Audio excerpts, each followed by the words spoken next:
صلى عليك الله يا عدناني يا مصطفى يا صفوة الرحمن. May Allah subhanahu wa ta'ala grant us all goodness. I have a lot to say. There was something I'd want to say about the parrot. Am I right? I think I did say it, but I'm not so sure. It was in the UK the last time I was here, but I'm not so sure where. So I will make mention of it. It's just a joke, to show you that in Islam we're also allowed to joke.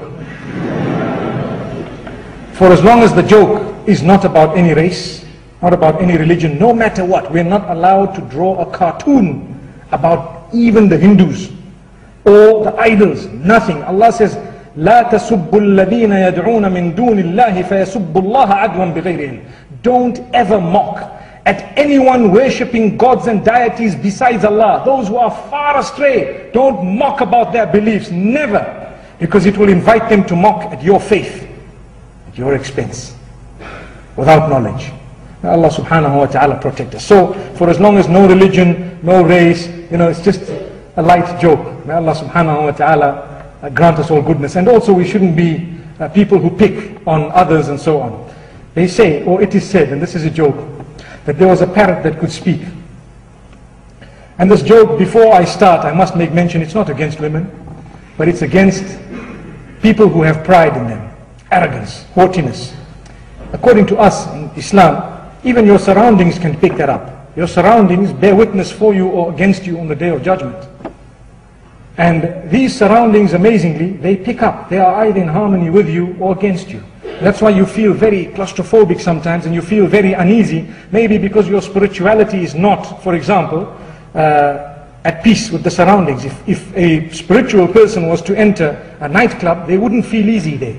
They would feel very, very, And the same applies if a person who has absolutely no spirituality, half drunk, wants to walk into the masjid, they wouldn't feel very easy there, although under certain conditions they might also experience the blessings of Allah there.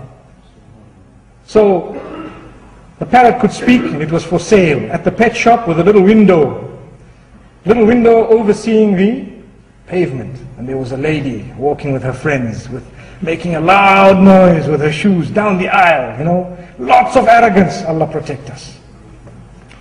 And the bird says, hey you, hey you. So everybody looks, where did this come from? They turned around and says, oh, this comes from this bird. Wow, you can talk. He says, yes. The bird says, yes. The parrot says, yes. So the parrot looks at this woman who was absolutely arrogant and says, you're ugly. That was bad. She was so embarrassed, very upset, naturally so, and she decided to walk away, blurting a few words and gone. The following day she comes back, the same thing happens. Hey you, hey you. She says, oh no. So she looks there, she hadn't changed her ways. She's still the same arrogance. And the parrot says, you're ugly. She decided, no, I'm going into this shop and I'm waiting for it to open and I want to take these guys to court. So she goes in and she starts tackling the owner. This parrot, I want to sue it for defamation. I want to sue it for this and for that and what. And the guy tries to explain, look, it's just a parrot and it won't happen and this. And then he calls the parrot in and says, you know what, this woman, don't you dare say you're ugly again. It's going to be a big problem, you see. It's going to be a big... So the parrot says, okay. So the woman was very, very excited. The following morning, obviously the parrot had undertaken not to say you're ugly again.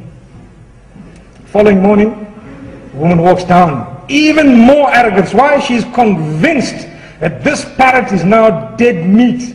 Dead meat if it says anything. So she called up all her friends and says, right, we're all walking down the aisle together today.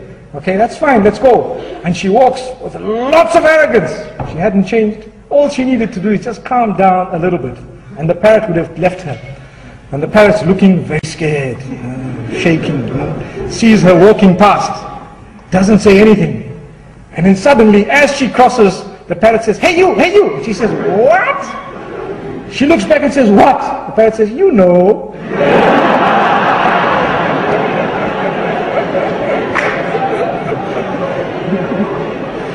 So the moral of the story is, for as long as you don't leave arrogance, you're not going to solve the problem. It will still, and people, even if they don't tell you that, they know it. If a parrot can know it, those around you know it. So if you want to be a good Muslim, just release those bad habits, throw them out, and inshallah everything will be at peace with you. And when another parrot tells you, hey you can say, yes, it will tell you, Salaamu Alaikum. صلى عليك الله